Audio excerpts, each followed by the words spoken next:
Halo semuanya, perkenalkan kami dari kelompok 1 akan mempresentasikan video tentang morfologi dan morfem. Anggota kelompok kami adalah Aisyah Indrianingrum, Katarina Lydia Menafe, Dika Kurniawati, Ines Fatmala Dewi, Muhammad Afi Adani, dan Rizky Dwi Puspasari. Morfologi atau ilmu bentuk kata adalah cabang linguistik yang mengidentifikasi satuan-satuan dasar bahasa sebagai satuan gramatikal. Morfologi mempelajari seluk-beluk bentuk kata serta pengaruh perubahan-perubahan bentuk kata terhadap golongan dan arti kata. Dalam ilmu morfologi, terdapat morfem, yaitu bagian terkecil dari sebuah kata. Pembagiannya bisa digambarkan sebagai berikut ini. 1. Sebuah wacana dapat dipecah menjadi kalimat. 2. Kalimat dapat dipecah menjadi bagian makna terkecil, yaitu kata. Yang ketiga, kata dapat terdiri atas beberapa morfem. Contohnya menanamkan sama dengan tanamkan.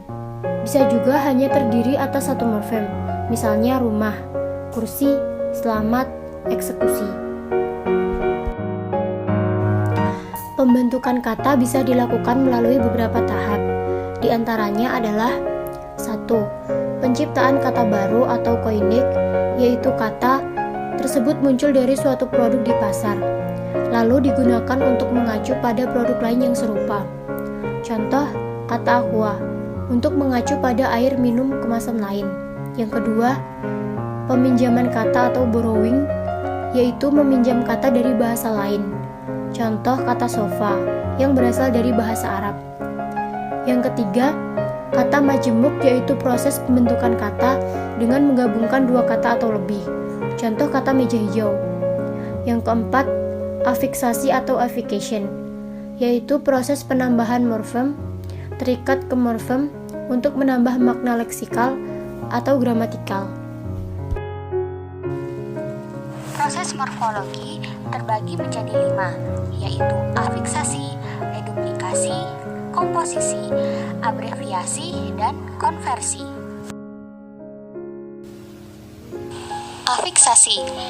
Afiksasi merupakan proses pembentukan kata dengan menambahkan afiks atau imbuhan pada bentuk dasar, baik bentuk dasar tunggal maupun kompleks. Afiksasi sendiri terdiri dari prefiks yang merupakan imbuhan yang ditambahkan pada bagian awal sebuah kata dasar. Contoh, men, di, ter, ke, per, se, dan pen. Lalu ada sufiks, merupakan imbuhan yang ditambahkan pada bagian belakang sebuah kata dasar. Contoh, i, an, dan kan. Lalu ada infiks, merupakan imbuhan yang disisipkan pada bagian tengah sebuah kata dasar. Contoh, l, em, dan in. Lalu ada konfiks, merupakan dua afiks yang merupakan satu kesatuan. Contoh, ke, an, pen, an, per, an, dan ber-an. Lalu ada simulfiks, merupakan afiks yang bergabung menjadi satu secara bertahap. Contoh, men, kan, men, i, memper, kan, memper, i, ber, kan, ter, kan, per, kan, dan se-nya. Reduplikasi merupakan proses pembentukan kata melalui pengulangan bentuk dasar melalui berbagai cara. Jenis reduplikasi antara lain yang pertama, reduplikasi seluruh, yaitu cara mengulang seluruh bunyi tanpa adanya perubahan sama sekali. Contoh, masjid-masjid, gereja-gereja, kata-kata, sama-sama. Kedua, reduplikasi sebagian, yaitu bentuk dasarnya morfem kompleks atau berimbuhan, sedangkan yang diulang bentuk dasarnya atau sebaliknya. Contoh, menendang-nendang, menolong-nolong, membaca-baca, tulis-menulis, membuka-buka, bersiul-siul. Yang ketiga, reduplikasi perubahan fonem, yaitu bentuk pengulangan yang sebenarnya penuh tetapi terdapat bunyi yang berbeda. Contoh, lauk pauk, gerak-gerik, bolak-balik, sayur-mayur, mondar-mandir.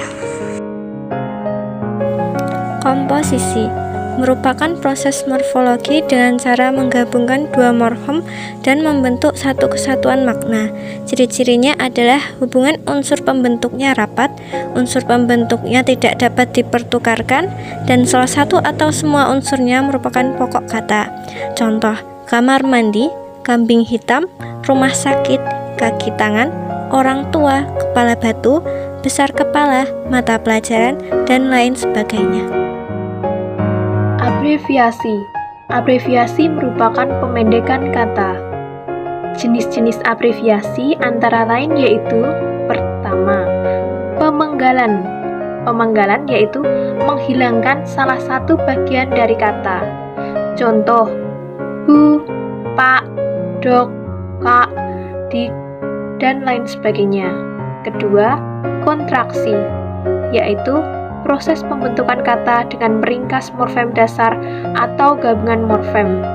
Contoh, tak, takkan, begini, begitu, kenapa, kan, mas, dan sebagainya. Ketiga, akronim, yaitu proses pembentukan kata melalui penggabungan huruf, suku kata, atau bagian lain yang ditulis atau dilafalkan sebagai kata yang memenuhi kaidah fonotaktik Indonesia. Contoh, kutilang darat, sikontol, simatupang, manula, balita, batita, dubes, dan lain sebagainya. Jenis abreviasi. Yang keempat adalah singkatan. Singkatan merupakan proses pembentukan kata melalui pemendekan berupa huruf. Pelafalannya dieja huruf demi huruf atau diucapkan kepanjangannya. Contoh, MPR, DPA, SPD, SMA, DLL, DSB. Yang kelima, lambang huruf. Merupakan proses pembentukan kata yang menghasilkan satu huruf atau lebih yang menggambarkan konsep, kuantitas, satuan, atau unsur.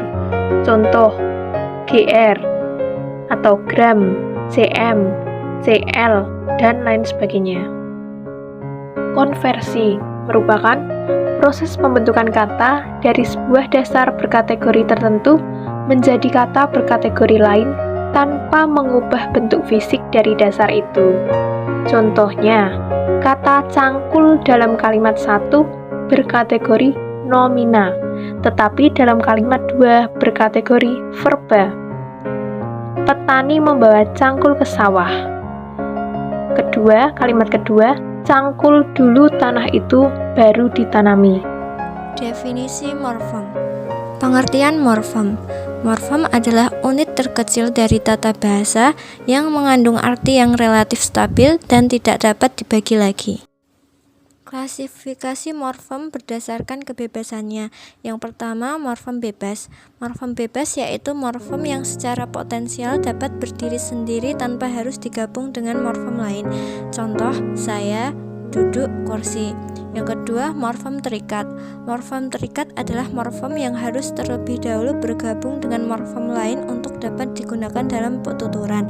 Contoh, henti, gurau, dan zuhur.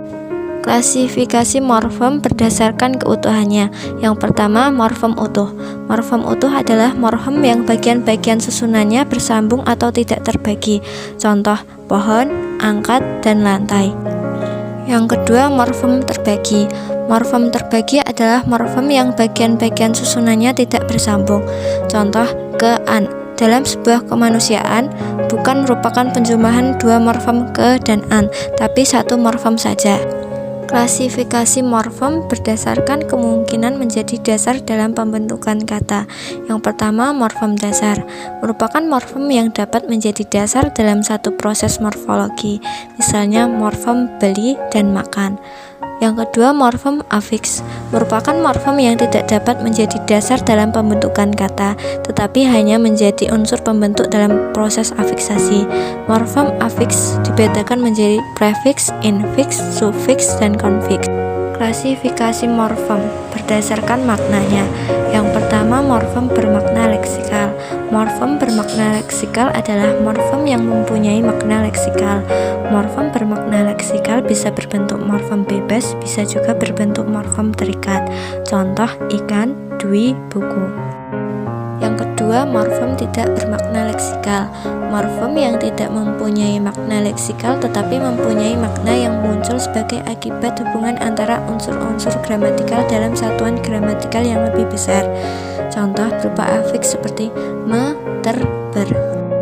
Klasifikasi morfem berdasarkan jenis fonem yang membentuknya. Yang pertama, morfem segmental. Morfem segmental adalah morfem yang dibentuk oleh fonem-fonem segmental atau dapat dibagi. Contoh, lihat, meja, ter. Klasifikasi morfem. Kedua, morfem suprasegmental. Morfem suprasegmental merupakan morfem yang terbentuk dari fonem suprasegmental berupa tekanan, intonasi, dan nada. Dalam bahasa Indonesia tidak ditemukan morfem ini. Klasifikasi morfem berdasarkan kehadirannya secara konkret. Yang pertama, morfem wujud merupakan morfem yang secara nyata ada. Contohnya, meja, buku, dan kursi. Kedua, morfem tak wujud merupakan morfem yang kehadirannya tidak nyata. Contohnya, berani dan kuat. Identifikasi morfem. Hal yang dapat digunakan untuk menentukan morfem dan bukan morfem yaitu yang pertama, dua bentuk yang sama atau lebih memiliki makna yang sama merupakan sebuah morfem. Umpamanya kata bulan pada kalimat berikut adalah morfem yang sama. Untuk yang pertama, sudah 3 bulan dia belum bayar SPP. Contoh yang kedua, bulan Desember lamanya 31 hari. Identifikasi morfem. Nomor 2, bentuk yang sama atau lebih bila memiliki makna yang berbeda merupakan dua morfem yang berbeda. Misalnya, kata bunga pada kalimat berikut yang merupakan dua buah morfem yang berbeda. Yang pertama, Bank Indonesia memberi bunga 5% per tahun. Yang kedua, dia datang membawa seikat bunga. Identifikasi morfem yang ketiga, dua buah bentuk yang berbeda tetapi memiliki makna yang sama merupakan dua morfem yang berbeda. Umpamanya kata ayah dan kata bapak pada kalimat berikut adalah dua morfem yang berbeda. Yang pertama, ayah pergi ke Medan. Yang kedua, bapak baru pulang dari Medan. 4. Bentuk-bentuk yang mirip, maksudnya sedikit berbeda, tetapi maknanya sama, juga merupakan sebuah morfem yang sama. Asal perbedaan bentuk itu dapat dijelaskan secara fenologis. Umpamanya, bentuk-bentuk awalan me, mem, men, men, meng, dan menge pada kata-kata berikut merupakan sebuah morfem yang sama.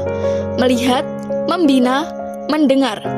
Yang kelima, bentuk yang hanya muncul dengan pasangan satu-satunya adalah juga sebuah morfem. Contohnya, bentuk renta pada konstruksi tua renta dan bentuk kuyup pada konstruksi basah kuyup juga merupakan morfem. 6. Bentuk yang muncul berulang-ulang pada satuan yang lebih besar apabila memiliki makna yang sama juga merupakan morfem yang sama. Contohnya, bentuk baca pada kata-kata berikut adalah sebuah morfem yang sama, yaitu membaca, pembaca, pembacaan, dan bacaan. 7. Bentuk yang muncul berulang-ulang pada satuan bahasa yang lebih besar apabila maknanya berbeda secara polisemi juga merupakan morfem yang sama. Umpamanya kata kepala pada kalimat-kalimat berikut memiliki makna yang berbeda secara polisemi tetapi tetap merupakan morfem yang sama. Ibunya menjadi kepala sekolah di sana. Nomor teleponnya tertera pada kepala surat itu. Kepala jarum itu terbuat dari plastik. Setiap kepala mendapatkan Rp10.000. Nah, untuk kali ini, materi morfologi dan morfem sudah selesai. Sampai jumpa kembali di materi berikutnya.